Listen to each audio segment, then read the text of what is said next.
जब मैं छोटा था तब मैं पोकेमॉन काफी ज्यादा देखता था और हमेशा से सोचता था कि काश मैं एक ऐसे वर्ल्ड में चला जाऊं जहां पर मैं पोकेमॉन्स को पकड़ सकता हूं और साथ ही साथ उनके साथ बैटल भी कर सकूं। बट बड़े होने के बाद पता चला कि रियल वर्ल्ड में तो पोकेमॉन एग्जिस्ट ही नहीं करते। तो मैं आज एक ऐसे दुनिया में जाने वाला हूँ माइनक्राफ्ट की, जहाँ पे पोकेमॉन तो बहुत सारे हैं, बट मेरा एम ये रहने वाला है कि मुझे कुछ एक ऐसी टीम्स पकड़नी है जिसके थ्रू मैं पोकेमॉन वर्ल्ड चैंपियनशिप लीग के अंदर पार्ट ले सकूं और एट दी एंड इस सीरीज के मैं हरा सकूं सबसे स्ट्रॉन्गेस्ट पोकेमॉन जिसका नाम है म्यूटू डार्क वाला। इसके लिए तो आज मुझे कुछ एक ऐसी टीम्स बनानी पड़ेगी जिसके थ्रू मैं वर्ल्ड टूर्नामेंट के अंदर पार्ट ले सकूं। तो क्या वो मैं कर पाऊंगा? तो ये तो आप लोगों को सीरीज के लास्ट में ही पता चलेगा। तो बस अब अपनी कुर्सियों की पेटी बांध लीजिए और वीडियो को लास्ट तक जरूर देखना बिना स्किप किए, और बिना टाइम वेस्ट किए चलते हैं प्यारी सी वीडियो की तरफ को। तो गाइस फाइनली मैं स्पॉन हो चुका था एक ऐसे विलेज में जो कि स्नो बायोम के पास में था, यानी स्नो माउंटेन, और हम लोग ने हमारा फर्स्ट पोकेमॉन चूज कर लिया था जो कि था फ्रोगीट्योर। फ्रोगी नाम था उसका। तो फिर मैंने एक फटाफट गया शॉप में, जहाँ पे जाते ही मैंने सबसे पहले तो भाई हम लोग ने इनके पास जितने भी पोकेबॉल्स है सबके सब ले लिए, क्योंकि अब मेरे को पार्ट लेना है वर्ल्ड चैंपियनशिप में, और वर्ल्ड चैंपियनशिप में पार्ट लेने के लिए पोकेमॉन चाहिए, और पोकेमॉन विदाउट पोकेबॉल्स वो पकड़ ही नहीं सकते। इसलिए भाई यहाँ से मेरे को जितने पोकेबॉल्स मिले फटाफट मैंने पोकेबॉल्स कलेक्ट किए और मैं चला गया सामने वाले पहाड़ के ऊपर, क्योंकि जैसे कि आप लोगों को पता है कि पहाड़ के ऊपर भाई बहुत ही खतरनाक पोकेमॉन्स देखने को मिलते हैं। इसके लिए वहाँ पहुँचने की जगह पे भाई मैं बहुत कठिन परिश्रम करके मैं ऊपर पहुंचा, क्योंकि भाई 2 बार तो मरते मरते बचा हूं मैं वहां से। बट जैसे ना तैसे करते करते भाई मैं ऊपर वहां से चढ़ गया और वहां पे पहुंच गया जहाँ मुझे जाना था। बट यहाँ पे आके मुझे पता चलता है कि भाई यहाँ पे अभी तक कोई भी ऐसा पोकेमॉन नहीं है जो कि मुझे वर्ल्ड चैंपियनशिप लीग के अंदर पार्ट दिलवा सके। तो बस अब यहाँ पे मुझे और करना क्या है, मुझे यहाँ पे AFK रहना है और थोड़ी देर वेट करना है कोई भी अच्छा पोकेमॉन स्पॉन होने के लिए। तो थोड़ी देर बाद गाइस ऑलमोस्ट घूमने के बाद मुझे पता चला कि यहाँ पे स्पॉन हुआ है हमारा चार्मेंडर, जो आगे जाके इवॉल्व होता है चारिज़ार्ड। और जैसे कि आप लोगों को पता है कि चारिज़ार्ड बहुत ही तगड़ा पोकेमॉन है और उसकी पावर तो आप लोगों को बताने की जरूरत ही नहीं पड़ेगी। बट हाँ, मैंने जैसे पहला बॉल डाला वो पहले बॉल में तो नहीं आया, बट या दूसरे बॉल के अंदर भाई वो अच्छे बच्चे की तरह फाइनली वो आ चुका था। एंड हमारी टीम में आ चुके थे अब 2 पोकेमॉन, जो कि था फ्रोकी एंड चार्मेंडर। तो भाई अब ये 2 पोकेमॉन से तो मैं पार्ट नहीं ले सकता, बट काफ़ी देर घूमने के बाद ऑलमोस्ट पूरा माउंटेन को एक्सप्लोर करने के बाद एट दी एंड जब रात होती है तब मुझे पता चलता है कि यहाँ पे एक्चुअली में एक ऐसा पोकेमॉन स्पॉन हो चुका है जो कि मेरी आगे जाके हेल्प कर सकता है, जिसका नाम था लार्वेटेयर, जो कि आगे जाके बनता है टायरेनिटार में, जो कि काफ़ी तगड़ा पोकेमॉन है। तो इसके लिए बिना टाइम वेस्ट किए मैं भाई उसको मैंने पकड़ ही लिया, क्योंकि ये मेरा one of the most favourite Pokemon में से एक है। इसके लिए मैंने बिना टाइम वेस्ट किए उसके ऊपर एक अल्ट्रा बॉल डाला। ग्रेट बॉल तो डाला ही था पर वो चला गया था, पर अल्ट्रा बॉल डाला तो भी वो नहीं आया। काफ़ी ज़्यादा जिद्दी था, जस्ट मेरी तरह। इसके लिए भाई मैंने अपने चारिज़ार्ड मतलब चार्मेंडर से उससे फाइट करवाई एंड एट द एंड उसकी हेल्थ इतनी तो हो चुकी थी जिसके थ्रू मैं उसको आराम से पकड़ सकता हूँ। फिर मैंने उसके ऊपर पोकेबॉल डाला और वो हमारी टीम में ऐड हो चुका था। फिर और थोड़ा आगे जाने के बाद मुझे यहाँ पे देखने को मिलता है हॉन्टर, जो कि आगे जाके इवॉल्व होता है गैंगार के अंदर, जो कि काफ़ी तगड़ा पोकेमॉन है और ये हमारे आगे जाके काफ़ी ज़्यादा हेल्प आने वाला है, क्योंकि इसके ऊपर कोई भी फाइटिंग स्टाइल पोकेमॉन का असर नहीं होता और ये थोड़ा ज़्यादा स्ट्रॉन्ग है as compared to the fighting style Pokemon. इसलिए भाई मैंने बिना टाइम वेस्ट किए उसको 2 ही पोकेबॉल के अंदर मैंने उसको पकड़ लिया। तो गाइस अब गिनती के देखने चाहे तो हमारे पास ऑलरेडी 4 पोकेमॉन आ चुके हैं, बट यहाँ पे ही चीज़ एंड अप नहीं होती है। इसके लिए मैं फटाफट निकलता हूँ यहाँ से एंड वापस से वहाँ पहुँच जाता हूँ जहाँ से मैं आया था, जो कि था हमारा स्नो माउंटेन, क्योंकि भाई वहाँ पे हमारे को एक वो पोकेमॉन देखने को मिलने वाला है जो कि हमें चाहिए, जिसका नाम है रियोलू आगे जाके इवॉल्व होने वाला है लुकारियो में, और मैं उसको ही हमारा एक एंटर पोकेमॉन यूज करने वाला हूँ। तो गाइस मैं जैसे कि ऊपर जाता रहा और रात से सुबह तक मैं यहाँ पे जितना एक्सप्लोर किया, मुझे पता चलता है कि यहाँ पे रियोलू स्पॉन नहीं होने वाला है। वो स्पॉन होता है माउंटेन बायोम्स में और ये एक्चुअली में स्नो माउंटेन बायोम है। तो फिर इसी विश्वास के साथ मैं निकल जाता हूँ यहाँ से थोड़ा आगे एंड या काफ़ी शांति से उतरता हूँ, क्योंकि मुझे पता है कि भाई मैं उतरा तो मैं मर जाऊँगा।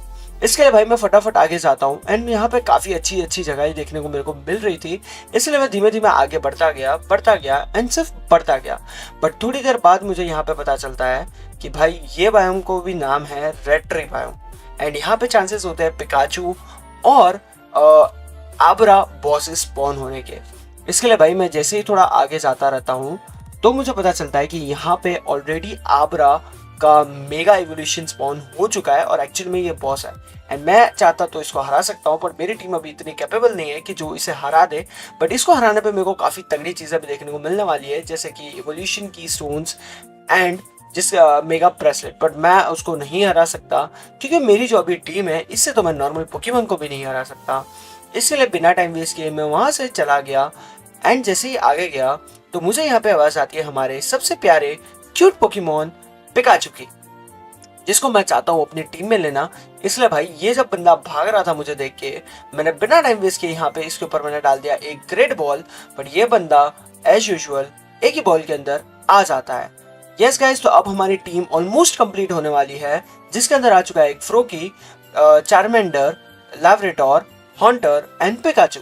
फिर उसके बाद मैं वापस भाई चला जाता हूँ आगे, मतलब और भी अच्छी लोकेशंस ढूंढने के लिए। पर आगे जाके पता चलता है कि भाई हमारा जो चारिसार्ड है वो इवॉल्व हो, मतलब चारिसार्ड नहीं, चार्मेंडर इवॉल्व हो चुका है चार्मिलियन में। हमारा फिर क्या बोलते हैं फ्रोगी इवॉल्व हो चुका है फ्रोकीचियर में, मतलब फ्रोकीचियर इवॉल्व हो चुका है फ्रोकी भाई मैं नाम, मेरे को इवोल्यूशन नाम परफेक्ट नहीं है मेरे। फिर उसके बाद हमारा यहाँ पे इवॉल्व होता है लैवरेटोर इनटू लापेट्रियोर, ऐसा कुछ नाम है इसका, प्रेटेटियोर वगैरह। तो हमारे 3 पोकेमॉन इन शॉर्ट यहाँ पे इवॉल्व हो चुके हैं। फिर जैसे ही मैं थोड़ा और आगे जाता हूँ तो मुझे पता चलता है कि यहाँ पे एक्चुअली में एक विलेज है जहाँ पे मैं जाके लूट कर सकता हूँ, क्योंकि गाइस हमारे पास ऑलरेडी पोकेबॉल्स बहुत ज़्यादा ही कम है और मैं नहीं चाहता कि हमारे हाथ में से हमारा बेस्ट पोकेबॉल रियोलू छूट जाए। इसके लिए भाई मैं फटाफट जाता हूँ विलेज में और वहाँ पे ढूंढता हूँ शॉप को, क्योंकि शॉप में से ही सबसे ज़्यादा पोकेबॉल्स देखने को मिलता है। और वहाँ मैं जैसे पहुँच रहा हूँ तो मुझे पता चलता है कि यहाँ पे एक और बॉस है जिसको मैं नहीं हराने वाला। ये सिर्फ मेन तो नहीं है, मेन एक्चुअली मेरे को वर्ल्ड चैंपियनशिप में पार्ट लेना है, इसलिए मैं यहाँ पे टाइम वेस्ट नहीं करने वाला। तो यहाँ से फटाफट बॉल्स मैंने जितने हो सके पोकेबॉल मैंने ले लिए एंड अगेन मैं निकल गया वही लोकेशन पे जहाँ से मैं आया था। एंड मैं वहाँ जैसे जाता हूँ तो मैं क्या देखता हूँ, वहाँ पे हमारा रियोलू स्पॉन हो चुका था। और एक्चुअली में ये बायोम अलग है, ये माउंटेन स्नो बायोम के थोड़ा पास में ही है। तो मैं वहाँ पे जाता हूँ तो वहाँ पे रियोलू हमारे साथ आ जाता है। तो गाइस अब यहाँ पे हमारी ऑफिशियली टीम कंप्लीट हो चुकी है, बट अभी भी इतनी तगड़ी नहीं हुई है जिसके थ्रू मैं वर्ल्ड चैंपियनशिप लीग में पार्ट ले सकूँ। तो बस गाइस अब यहाँ पे हमारी जितनी भी ये टीम है, अब इसको मेरे को मैक्स लेवल एंड इवॉल्व करना पड़ेगा। तो ये मैं पूरा नहीं दिखाने वाला, अगर बिकॉज ये पूरा दिखाने बैठूंगा तो आप लोग ये वीडियो छोड़ के चले जाओगे। इसके लिए आपका काम ये है कि ये चीजें मैं स्किप कर रहा हूँ तो आप लोग अब मेरी कमेंट पूरी सेशन से भरोगे। एंड सेकेंडली जितने लोग देख रहे हैं उतनी कमेंट आनी चाहिए। एंड इस वीडियो का लाइक करने वाला 40 का, एंड इस वीडियो को स्किप जरूर मत करना, ठीक है? लास्ट तक जरूर देखना, हो सके तो चैनल पे और नए हो तो सब्सक्राइब करना एंड अपने दोस्तों के साथ भी वीडियो शेयर करना एंड जबरदस्ती उनको दिखाना भी, ठीक है? तो अब चलते हैं भाई फटाफट से अपने ये सारे पोकेमॉन को इवॉल्व करते हैं एंड मैक्स आउट करते हैं, क्योंकि मेरे को बहुत ज्यादा टाइम लगने वाला है। इसके लिए आप शॉर्ट क्लिप्स एंजॉय करो।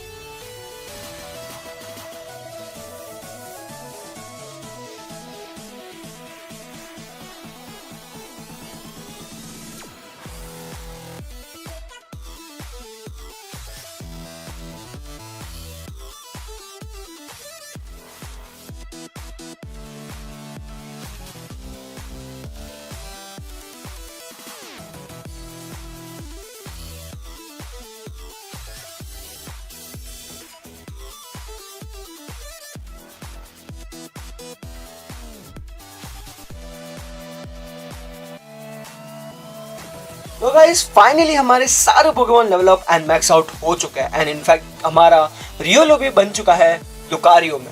यहाँ पे सबसे ज्यादा एक्चुअली टाइम मेरे को जो इवोल्यूशन में लगा है वो है लुकारियो के, बिकॉज वो फ्रेंड बॉन्ड से ही इवॉल्व होता है, ना कि वो किसी कैंडी, ना कोई किसी फाइट, ठीक है? तो यस गाइस हमारा फाइनली ये हो चुका है, बट यहाँ पे हमारा गेम एंड नहीं होता है। हमें फाइनली अब ढूंढना पड़ेगा एक मेगा स्टोन जो कि होगा लुकारियो का, एंड साथ ही साथ मुझे ढूंढना पड़ेगा एक मेगा ब्रेसलेट। अब वो ये दोनों चीजें जो है वो मुझे एक ही इंसान दिलवा सकता है, वो है लुकारियो का मेगा बॉस। तो अब वो मुझे शायद उसकी जो स्पॉनिंग है वो होने वाली है हमारे माउंटेन बायो में, जो कि आई थिंक सो यहाँ से 2 या 3 हज़ार ब्लॉक दूर है, तो हमारा 40,000 हमें वहाँ पहुँचा देगा। बट या अब मुझे उसे हराना पड़ेगा एंड उसके बाद ही मुझे ये 2 चीज़ें मिल पाएगी। एंड आई डोंट नो वो कितने टाइम में स्पॉन होता है एंड कितना टाइम मुझे उसके लिए वेट करना पड़ेगा। तो या मैं जैसे तैसे अपने चालीसाट को लेके वहाँ से निकल चुका था एंड काफ़ी देर ढूंढने के बाद ऑलमोस्ट 3 या 4 बायोम्स आगे जाने के बाद मुझे फाइनली वो बायोम मिल चुका था जिसको बोलते हैं माउंटेन बायोम, प्रॉपर वाला माउंटेन बायोम। ठीक है, तो गाइस वहाँ पे उतरने के बाद भी मेरे को एक्चुअली में एक ऐसी लोकेशन ढूंढनी थी जहाँ पे मुझे लगे कि हाँ भाई यहाँ पे वो स्पॉन हो सकता है। तो काफ़ी देर ये पूरा बायोम घूमने के बाद अनवांटेड चीज़ें देखने के बाद मैं फाइनली एक ऐसी प्रॉपर लोकेशन में पहुँच चुका था जहाँ पे मुझे 100% श्योरिटी थी कि वो यहाँ पे स्पॉन हो सकता है। तो बस अब यहाँ पे हमारा काम यही होता है कि हमें वेट करना पड़ेगा जब तक वो यहाँ स्पॉन ना हो। तो अब मिलता है कुछ टाइम के बाद, मुझे नहीं पता कि वो कितना टाइम में स्पॉन होने वाला है। तो या अब हमारा काम यही है कि एफ क्या रहता है और मिलता है कुछ देर में, लाइक कुछ देर यानी आप लोगों के लिए स्किपिंग होने वाला है बट मेरे लिए काफी देर। तो गाइस ऑलमोस्ट माइनक्राफ्ट के 4 दिन वेट करने के बाद फाइनली वो बंदा स्पॉन हो चुका है जिसका नाम है लुकारियो द मेगा बॉस। ये थोड़ा अलग लग रहा होगा बट ये काफी तगड़ा है, जिसके थ्रू मेरे को लूट में मिल जाएगा लुकारियो का इवोल्यूशन मेगा स्टोन और एक मेगा ब्रेसलेट। तो यह मैंने अपना गेंगार यहाँ पे फेंक दिया था उसके साथ फाइटिंग में, और गेंगार यूजुअली स्ट्रॉन्गेस्ट है एज कम्पेयर टू फाइटिंग उनके साथ। तो मैंने फाइनली भाई अपने गेंगार ने 2 या 3 हिट मारने के बाद लुकारियो को हरा दिया। एंड आपने नोटिस किया होगा कि ये लुकारियो एक्चुअली में बॉस तो है ही बट वो लेजेंडरी बॉस था। तो यह इसको हराने के बाद मुझे काफ़ी तगड़ी लूट देखने को मिल चुकी थी, जिसमें से एक था लुकारियो नाइट, मतलब लुकारियो का इवोल्यूशन स्टोन, एक लूनालियम या एक्चुअली एक जीमो है अपने लुकारियो के लिए, तो मुझे वो भी मिल चुका था। और फाइनली हमारा one and only mega bracelet भी मिल चुका था। तो जी हाँ गाइज, अब यहाँ पे हमारी पूरी टीम कंप्लीट हो चुकी है। तो सबसे पहले मैंने अपने लुकारियो को बाहर निकाला, उसको मैंने मेगा स्टोन दे दिया एंड उसके बाद अब मेरा काम था कि मेरे को एक्चुअली में चेक करना था इसका मेगा इवोल्यूशन। इसलिए मैंने यहाँ पे देखा था कि एक लुकारियो ऑलरेडी स्पॉन हुआ था हमारे इस बॉस के साथ। तो फाइनली मैं उसको ढूंढने निकल गया एंड काफ़ी देर ढूंढने के बाद मुझे पता चला कि वो लुकारियो ऑलरेडी यहाँ पे खड़ा है। तो मैंने अपना लुकारियो बाहर निकाला एंड उसको कन्वर्ट किया मेगा इवोल्यूशन में। एंड उसको मेगा इवोल्व करने के बाद मैंने उस पर यूज़ किया मेटल क्लॉ। और गेस व्हाट गाइस, एक ही अटैक के अंदर मैंने वो सामने वाले लुकारियो को हरा दिया। भाई साहब, हमारा लुकारियो काफी तगड़ा हो चुका था and I think so we were ready to go and take a part in world championship. तो जी हाँ गाइस, फिर यहाँ से मैं चला गया हमारे वर्ल्ड चैंपियनशिप रास्ते की ओर। तो अब चलते हैं वो जगह पे जहाँ पे मुझे हराने हैं कुछ तगड़े ट्रेनर्स को। तो गाइस अब बात करते हैं यहाँ पे। तो यहाँ की बात यह है कि मुझे यहाँ पे हराने हैं 2 ट्रेनर्स को, जिसमें से पहले ट्रेनर के पास काफी तगड़ा ग्रास टाइप पोकेमोन था जिसको हराने में मेरी काफी तगड़ी बच चुकी थी, क्योंकि मैं 2 बार यहाँ पे मरते मरते बचा हूँ। एंड इनफैक्ट यहाँ की बात करूँ तो मुझे नहीं फारा था क्योंकि मैं खेल रहा था एक पोकेमोन के पर्सपेक्टिव से और मैं यहाँ पे पोकेमोन को कंट्रोल कर रहा था, ट्रेनर को नहीं। बट या एट दी एंड गाइस, जैसे तैसे मैंने हरा दिया उसको।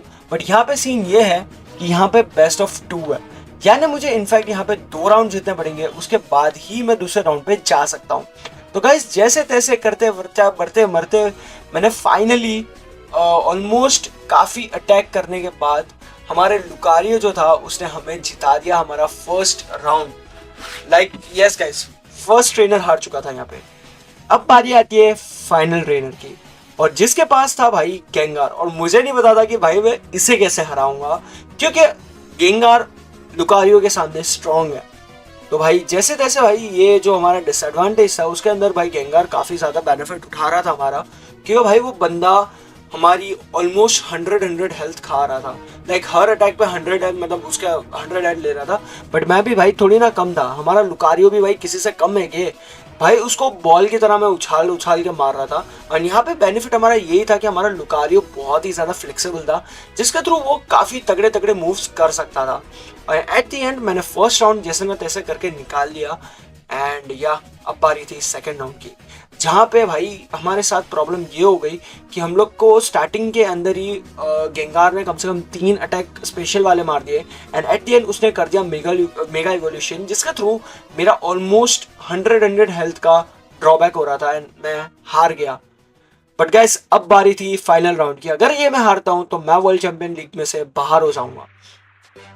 बट या गाइस एट द एंड तुम्हारा लुकारियो, तुम्हारा जो दोस्त है, उसने संभाल लिया एंड मैं फुटबॉल की तरह उसे मारे जा रहा था और उसको अटैक करने का चांस ही नहीं दे रहा था। उसके पिछवाड़े पे भी मैंने लात मार दी, उसके मुंह पे भी मैंने लात मार दी। उसके साथ मैं इवेंचुअली बोलूँ तो मैं सॉकर खेल रहा था। बट यार मैं ऐसा नहीं बोल सकता कि मेरी हेल्थ नहीं जा रही थी, मेरी हेल्थ भी बड़ी गंदी जा रही थी। बट जैसे ना तैसे करके गाइस उसके हर एक स्पेशल मूव से बचते बचाते मैं उसको जैसे तैसे मारे जा रहा था। उसको एक भी चांस नहीं दिया and at the end guys finally मेरे को लग रहा था कि मैं जीत सकता हूँ। बट वो बंदा अपना हेल्थ कैप्चर यूज कर रहा था एंड मैं एक ऐसे मौके पे आ चुका था जहां मुझे लगा कि मैं हार जाऊंगा। बट भाई हमारा जो लुकारी है वो काफी तगड़ा था। उसने एक लात मारी जिसके थ्रू हमारा जो गेंगार है सामने वाला वो कॉन्शियस हो गया, अनकॉन्शियस। एंड उसके बाद वो मैक्स आउट भी हुआ तो भी मैंने सिर्फ एक ही लात मारी एंड एट द एंड हमारे लुकारियो ने हमें ये क्वालिफाई करवा दिया। दैट मीन्स गाइस मैं अब वर्ल्ड चैंपियनशिप लीग के अंदर आगे जा सकता हूं। That's it for today's video guys। आज मैंने कुछ नया चीज ट्राई किया। आई होप आप लोगों को वीडियो के अंदर मजा आया होगा। मजा तो please drop like, subscribe, share. अगर चैनल पे नहीं हो तो सब्सक्राइब करना गाइस, क्योंकि हमारी चैनल थोड़ी डाउन जा रही है। तो प्लीज यार जितना हो सके इस वीडियो को लाइक करना, कमेंट करना एंड जितना हो सके आपके दोस्तों के साथ शेयर करना। एंड गाइस हो सके तो do take a membership that only cost 29 rupees a month. तो होप्स आप लोग जरूर लोगे एंड गाइस ऐसे ही सपोर्ट करते रहना। मिलते हैं नेक्स्ट वीडियो के अंदर guys. Till then guys love you all, see you, tata and bye bye. And हाँ guys let me know in the comment section कि इसका पार्ट 2 आप लोगों को चाहिए कि नहीं चाहिए। टिल देन गाइस मिलते हैं नेक्स्ट वीडियो के अंदर। Love you all, see you, tata and bye bye.